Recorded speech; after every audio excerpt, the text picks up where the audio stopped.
What's up, movie nerds and basketball geeks? Welcome back to MovieBall, and this will probably most definitely be the last theatrically released film that I'll be reviewing for a while because everything's been pushed back and all the theaters are closed, and it's not like I just saw this. I saw this probably like 2 weeks ago now, but I'm only just getting around to uploading this today because I'm lazy and I've got shit to do and I want to play video games and shit because I've got nothing in my life.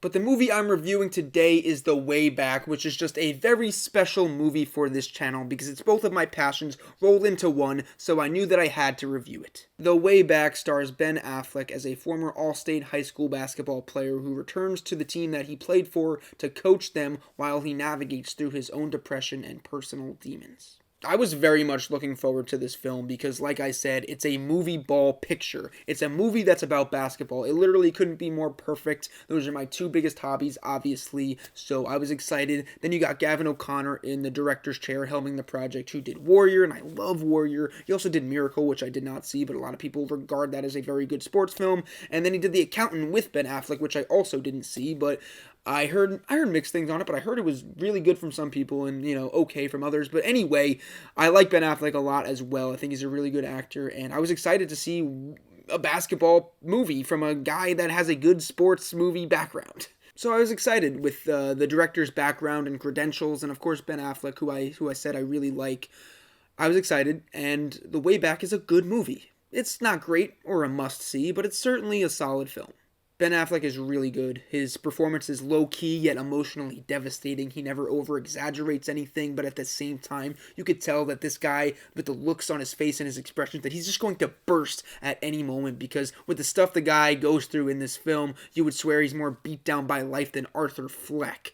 It's a great performance. But that's really the only performance that the film is focused on at all. No side characters are really given much depth. Not the basketball players on the team, not the assistant coaches, not personal people in his life, family members, or anyone like that, friends. No one is really given the light to shine aside from Affleck, who everyone in this treats the rest of the people in this film like pawns, and Affleck is the king. But other than the great lead performance, this is a sports drama, particularly basketball story, that you've seen 1,000 times before. Sure, there's a couple of differences here and there and a little switch up at the end, but when it's all said and done, it's really a pretty typical and by-the-numbers basketball movie. But that's not to say the film is completely devoid of tension and entertainment at all, actually, because even though you can see where it's going at every turn, and it's fairly obvious in what's going to happen, and you've seen this 1,000 times before, like I said, you still feel tense because you want the team to succeed, you want them to win, and that's mainly all in part to Ben Affleck's character and caring about him and wanting the best for him. Because I didn't give a damn about the kids on this team, at all, okay?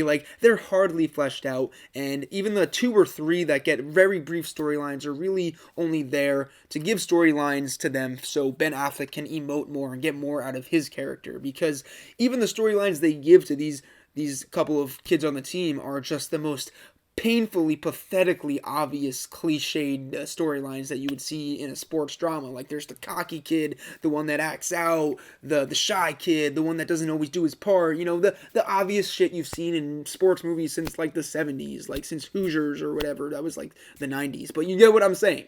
And unfortunately, with these kids' storylines, they never really feel that gratifying when their resolutions come around because they're just so cliched and obvious, like I said, that it just would have been better off if the film had those scenes cut out because it's just kind of a waste because they don't spend that much time really giving them the resolution and, gratification that you want out of those kinds of sequences. But albeit traditional and fairly predictable, it's hard to make a sports story without these cliches and tropes because you want the team to rise to the occasion and do their best in these kinds of given circumstances. So it was still enjoyable because you kind of need that. Like I said, it's hard to make a movie without it. But what I was really more invested in was the backstory of Jack Cunningham, aka Ben Affleck's character, and what he was going through.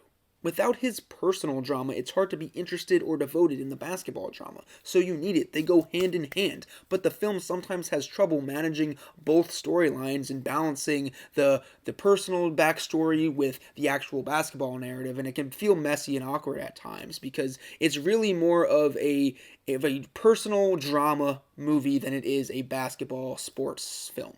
The basketball comes second in this tale, and while it's still very prevalent, it definitely got sidelined. like basketball on the sideline. But the basketball sometimes just kind of feels like it was left in the back seat as opposed to the real narrative of this story and everything else that's going on. And there's a part of the movie that feels like it's the ending and it's like everything's about to be wrapped up. And then all of a sudden there's 30 minutes left of the film. And that kind of makes for an awkward shift. Although there are good storylines and a couple of surprises in there as well, I just think it kind of makes the movie drag and just kind of has that kind of awkward pause at it. Ultimately, it sounds like I've been very harsh on this movie, but I think that's just because I'm a huge basketball fan and a movie fan. You put the two together, I'm going to be pretty critical, but it's certainly a respectable film with a great central performance from Ben Affleck, a firm sports story that makes you want to cheer, and just some visceral emotion that brings the whole thing together and makes it all feel more complete.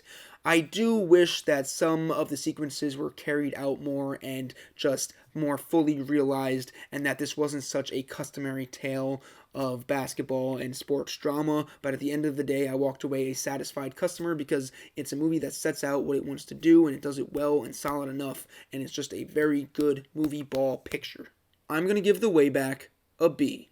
It's not revolutionary or in the amazing territory or anything like that, but it's certainly a solid film that if you like Ben Affleck, if you like the director, if you like sports movies, if you like basketball, it's worth checking out. It's not going to harm you in any way to watch this movie. It's not bad by any stretch of the imagination. So, I'll be watching Netflix or something, I guess. Disney Plus, maybe a little Hulu, maybe all those fucking movies I got, because can't watch anything in the theater.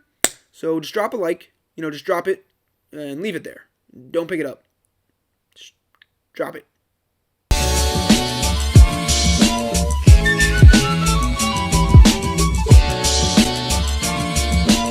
I have 3 of these.